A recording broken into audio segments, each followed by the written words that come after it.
Arnaud Hérol, bonjour. Vous Bonjour. êtes directeur d'un cabinet de conseil qui s'appelle Uséo. Vous venez d'éditer une étude sur les réseaux sociaux d'entreprise, version 2010. Qu'est-ce qui a changé depuis l'année dernière ?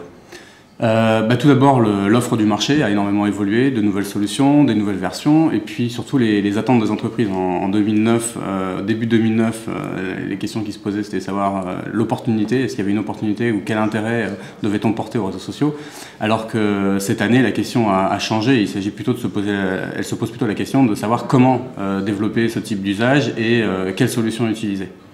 Est-ce qu'il y a des surprises ou des choses surprenantes ou remarquables cette année, en 2010, dans cette étude ? Nous, ce qui nous a surpris, c'était le foisonnement des nouvelles fonctionnalités et le développement de nouveaux usages qui étaient centrés initialement vraiment sur des nouvelles formes de collaboration et de communication, et aujourd'hui se sont élargis à l'ensemble des domaines du système d'information. Ça, c'est le premier point.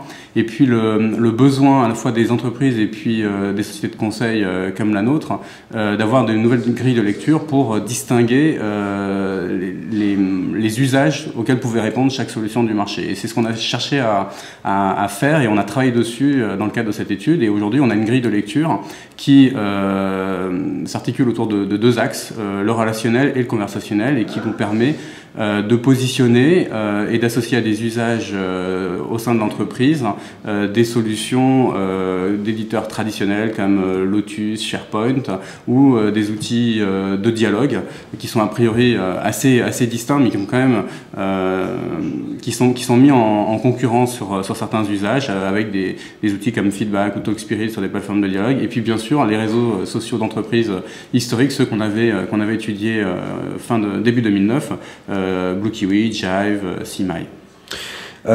Est-ce qu'il y a quels sont les éléments clés d'adoption de ce type d'outils en entreprise ?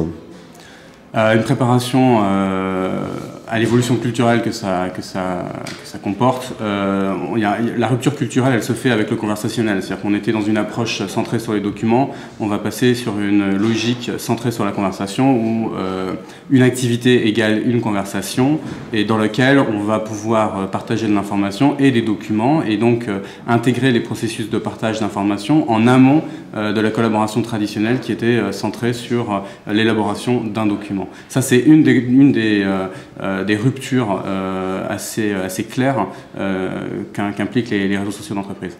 Pour finir, quelles sont les tendances que vous voyez pour l'année à venir ? Probablement une socialisation du système d'information, c'est-à-dire l'intégration de ces fonctions sociales dans l'ensemble des briques du SI.